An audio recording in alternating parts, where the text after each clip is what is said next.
Hi, my name's Phil. I like talking about politics. So there were two notable planned events in the USA yesterday. A series of No Kings protests across America to object to President Trump's pitch to be dictator of life, Trump, and the president's own birthday military parade, which he was disguising as a celebration of 250 years of the US military, but was in fact just a way to get lots of people to turn up to celebrate his birthday, to pretend he was beloved by all. Only, despite the event being described as a huge military parade, even in the British national media, the reality watching it seemed anything but. Very few people turned up. Maybe they were put off by the threatening clouds, but the parade itself it was fairly pathetic, even more so than the one in Moscow this year, which Trump is clearly trying to emulate. The No Kings protests, on the other hand, were reported to have drawn millions of people across the country. But first, for daily news and commentary, please hit the subscribe button to stay notified. So, a tale of two publics, really, isn't it?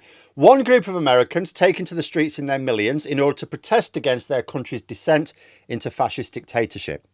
Another group of Americans taken to the streets in their dozens to watch Donald Trump's birthday parade. Now, granted, because the parade was officially about celebrating the US military, some may have attended as supporters of the military rather than Trump personally.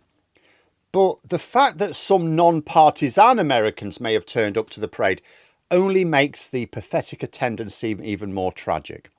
Last week, I seem to remember seeing reports that the parade might be cancelled due to the weather not looking all that great. They probably should have done that, being honest.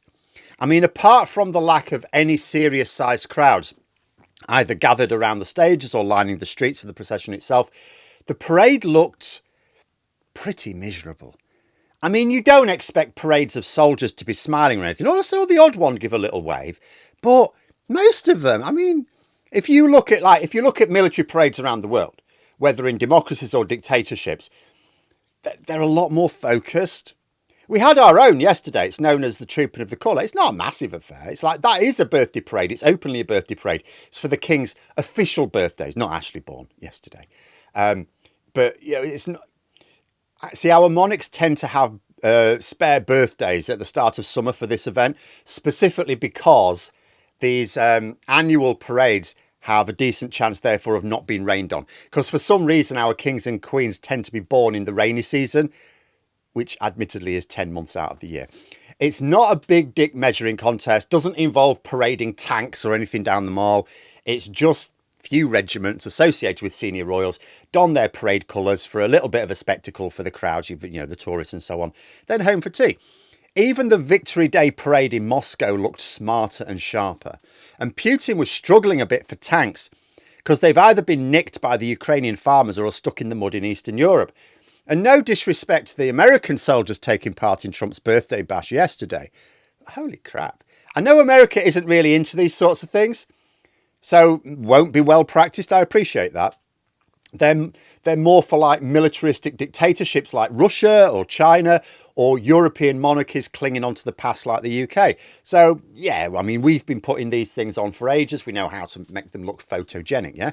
But seriously, what the hell is that? And these look like naughty boys being marched to detention. Like I say, it's not a reflection on the soldiers. You know, they were told to wear fatigues rather than parade dress. And I guess because the USA isn't used to big military parades, I imagine nobody trained them to use a parade march rather than this. It won't have had much rehearsal because the parade, I don't think, was really planned for the 250th anniversary, because in reality, Trump wanted it for his birthday. So it won't have been planned until at least January this year. But to people from countries accustomed to seeing military parades, I've got to say, guys, this is the most powerful military in the world. I mean, yes, parade skills do not win battles, absolutely, but my goodness. Still, at least Trump seemed to enjoy himself. Or, okay, maybe not. Did he think it would be more exciting or something? He looked a bit bored. Or was he miffed about the lack of people in attendance? Was he delighted with the parade, but thought that the people in attendance were, it was a bit disheartening? I guess someone was getting shouted at later on. But we know what this was. It wasn't to celebrate the 250th anniversary of the US military. The US military were neither here or there. It was a very discourteous way to do it, if that's what it was about. It was Trump's attempt to force America to become like Putin's Russia with all speed. It was It was his equivalent of a penis extension. I guess he will be hoping to put the parade back on again next year when his power's more secure, so he hopes, and perhaps able to openly proclaim it as his birthday parade, rather than cuckooing into the military's birthday. But the No Kings protests, on the other hand, that had people turning out in their thousands and tens of thousands in some places, despite the potential fear of political violence against them. Whether from independent Trump supporters, such as the man who murdered a senator and her husband and tried to murder others, or from the authorities who are supposed to serve and protect, but right now seem to be agitating about the idea of brutalising their own fellow citizens. The opposition to Trump seems to be growing.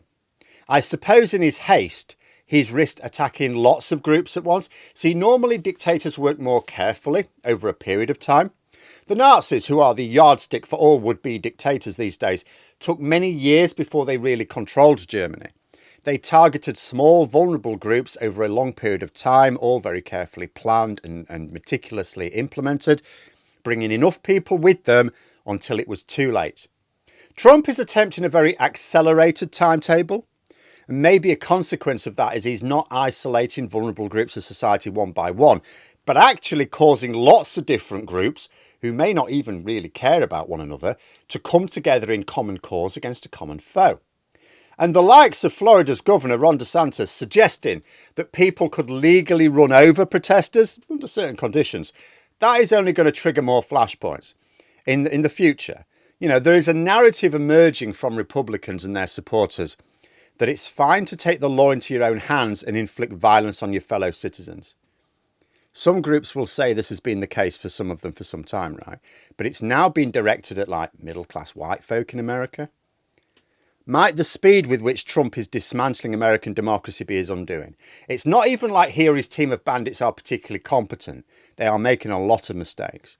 They're in an incredibly powerful position. They may well succeed, despite their stupidity in destroying democracy in America for quite a long time.